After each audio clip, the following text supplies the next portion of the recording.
Manos e manas, sumanos, sumanas, supremos, suprimas, parentes. Carlos Augusto Pantoja Ramos, aqui eu quero discutir com vocês 2026. O Marajó precisa se preparar para o El Niño. Esse vídeo e áudio também vão ser apresentados, repassados na Rádio Buca da Noite. Ó, então, Rádio Buca da Noite também. Ei, é para ter, é o clima de rádio.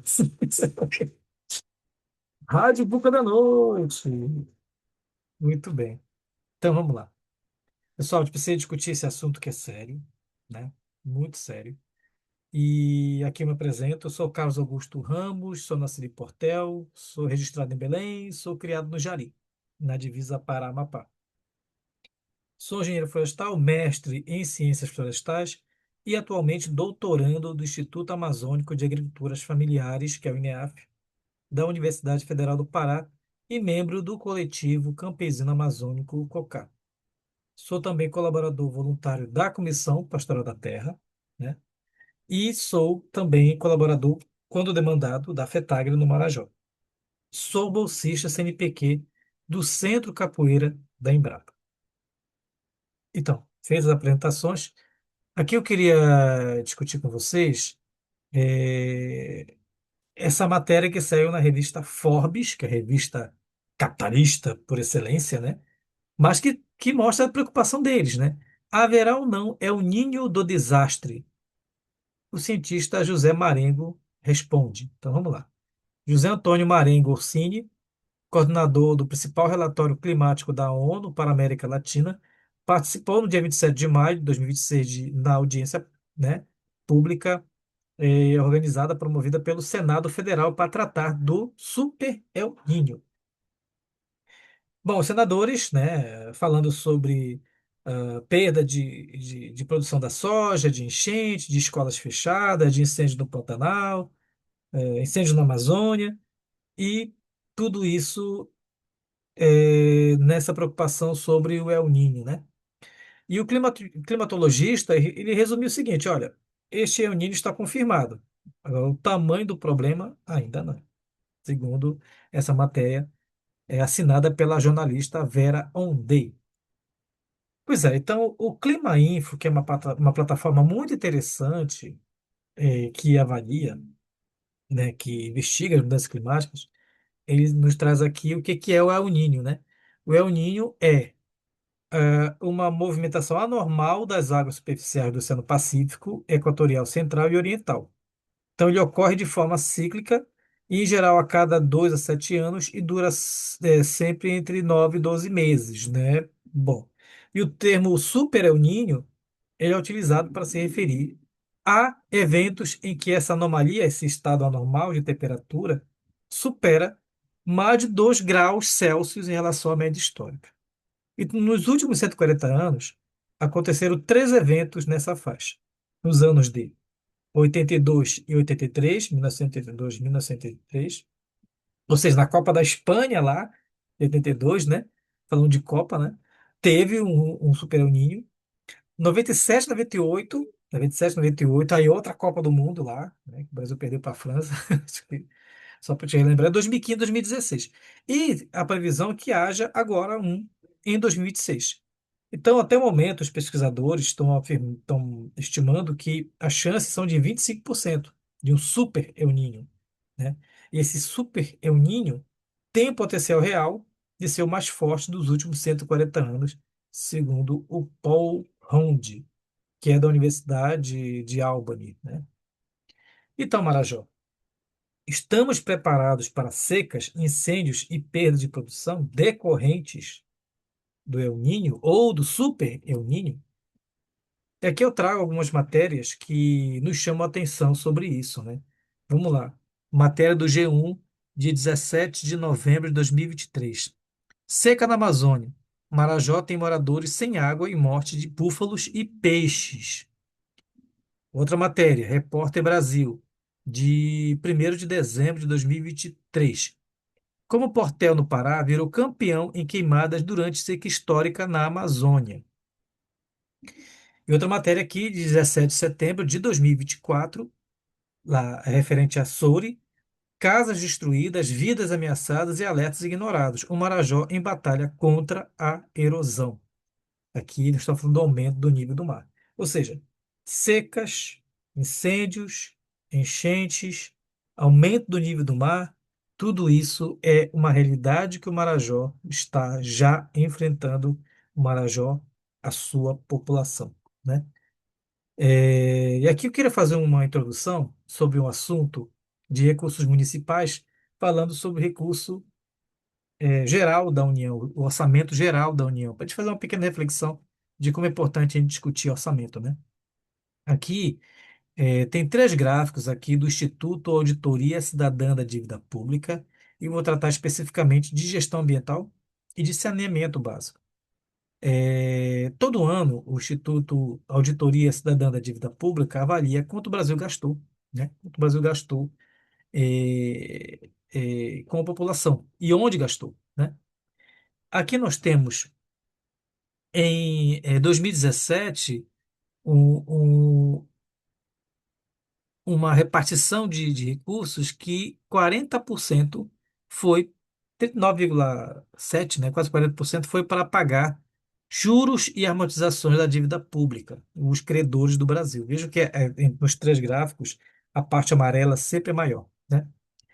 Aí você vai em 2021, nós chegamos a pagar mais da metade do orçamento geral da União para pagar juros e amortizações da dívida pública para credor. Um país que estava se recuperando de uma pandemia teve que dar, em 2021, metade do seu orçamento para credor, se valendo da política de juros altos que o Banco Central estabelece e que influencia essa dívida. E que acaba não sobrando dinheiro suficiente para saúde, educação, trabalho, para gestão ambiental e saneamento básico. E aqui eu quero tratar de 2025, né? Foram 5 trilhões de reais pagos em 2025, e desses 5 trilhões, 2 trilhões foi para pagar essas amortizações e juros da dívida pública com os credores do Brasil, que tem muito banco privado que se vale, né, que ganha dinheiro com isso.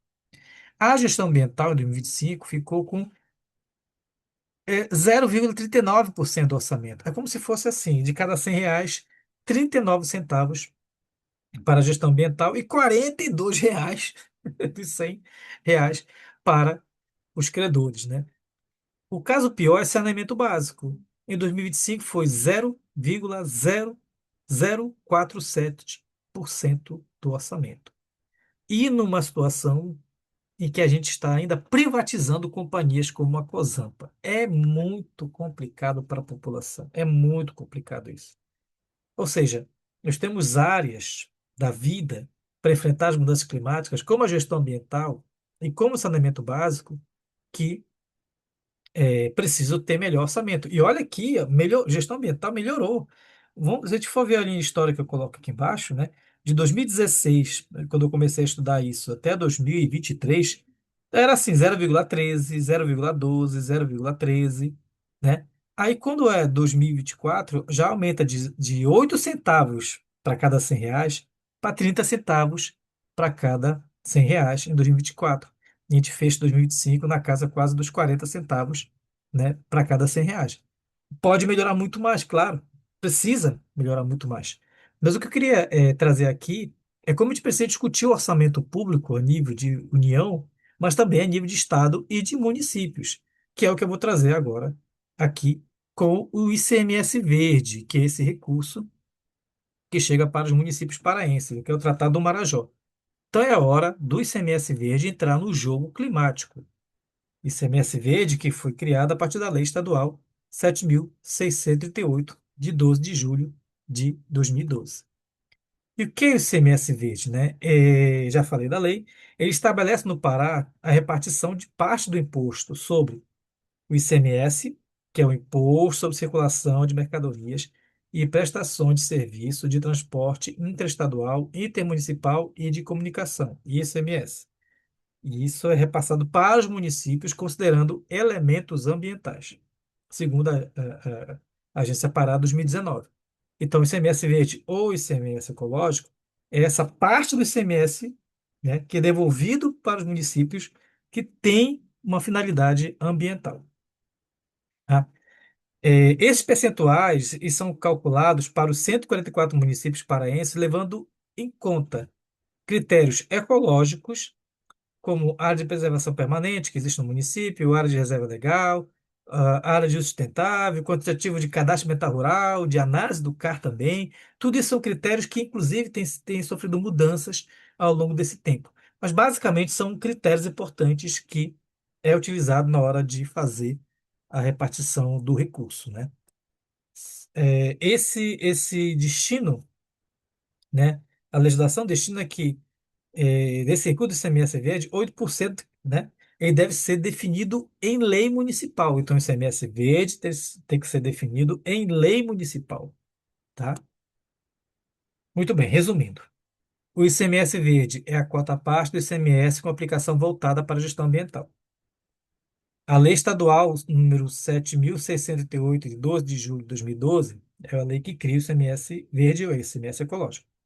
Os critérios ecológicos, como área de preservação permanente, área de reserva legal, uso restrito, uso sustentável, CAR, tudo isso faz parte dos critérios, né, na hora de decidir o repasse. E 8% do ICMS é destinado para atividade de gestão ambiental. Beleza? Agora, qual é o histórico de repasse do ICMS verde para o Marajó? Vamos lá, atualizando aqui, segundo informações da Secretaria da Fazenda do Estado, né, do Pará.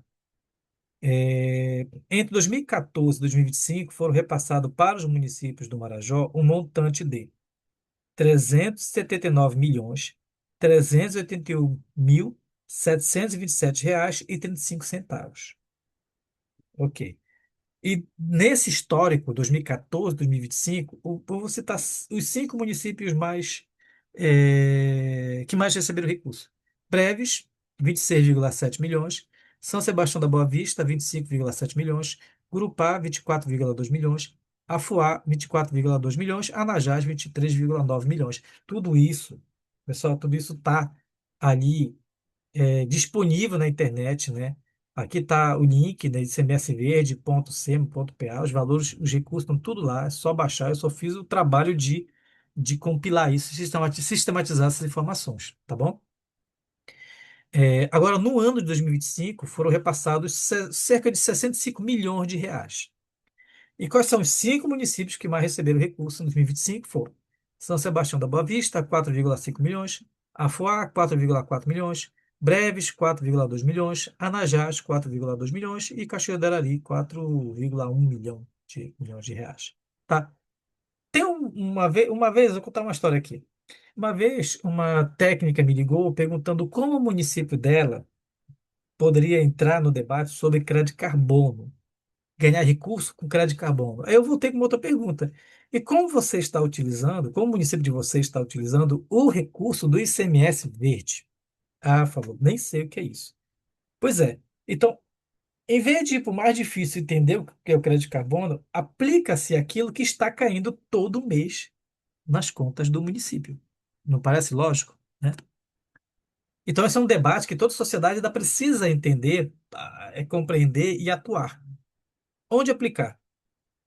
Nessa matéria aqui da Agência Pará, não sei se ainda é ainda, o Vinícius Silva, que é coordenador de ordenamento e desestatização de gestão ambiental da SEMAS, mas ele diz o seguinte, ó, esses recursos podem ser utilizados para o atendimento da necessidade da Secretaria Municipal, com o aparelhamento do órgão e com aquisição de bens materiais, como computadores, GPS, veículos e ainda a qualificação da equipe técnica e outras coisas. E outras coisas. A gestão municipal. Os recursos oriundos do ICMS verde terão destinação definida pela legislação do município, com operacionalização pelo Fundo Municipal de Meio Ambiente. Aqui é uma parte importante. Os municípios sem regulamentação, é, sem conselho, sem Fundo Municipal de Meio Ambiente e tal, eles devem prestar contas ao Tribunal de Contas do Estado. E os que estiverem regularizados devem prestar contas ao Conselho Municipal de Meio Ambiente. E aqui eu fiz o levantamento e eu posso estar errado se eu esqueci. Eu não encontrei, viu? Eu não encontrei. Mas, por favor, se tem a lei no município, por favor, me informe, que eu faço uma atualização da tabela. Mas, por exemplo, Afuá, Cachoeira do Arari, Chaves, Curralinho, Oeiras do Pará e Portel, eles apresentam a sua lei. Eles criaram uma lei para fazer a gestão do recurso do ICMS verde.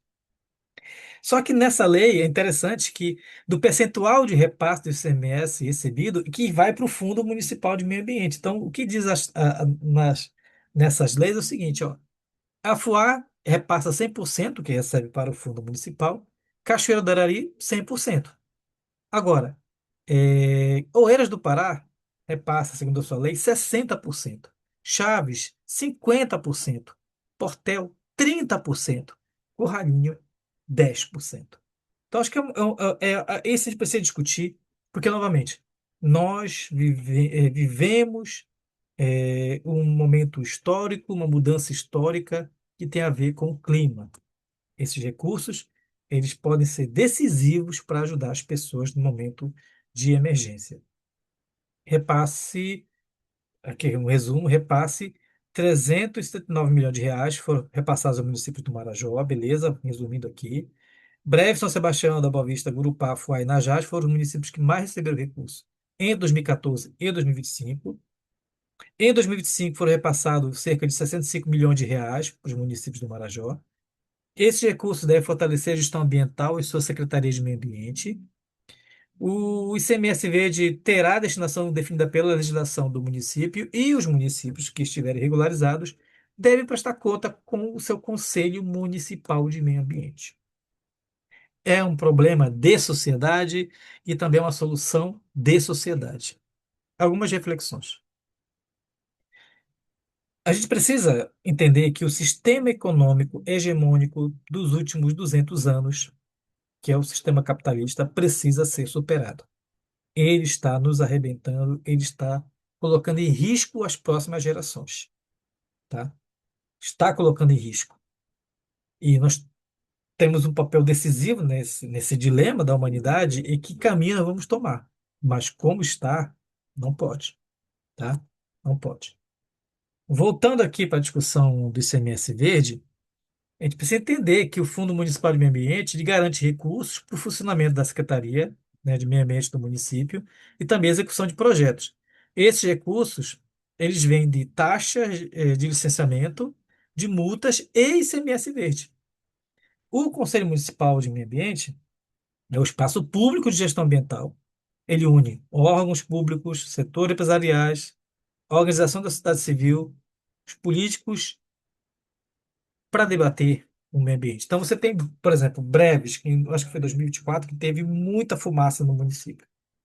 É papel essencial, fundamental do Conselho Municipal de Meio Ambiente definir qual a estratégia de resolução ou de atenuar, diminuir os efeitos daquele grande foco de incêndio ao redor da cidade de Breves, né?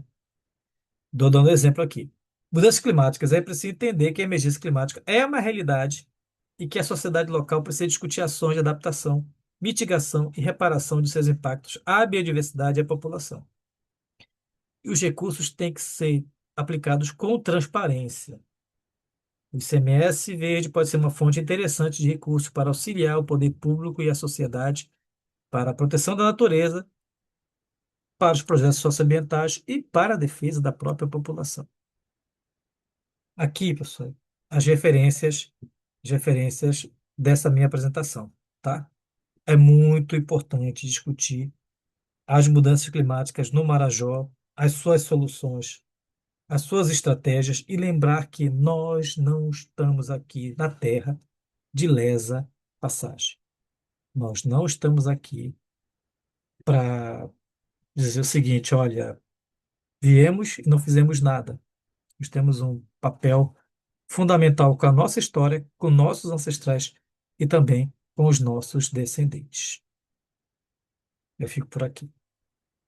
Tchau, tchau.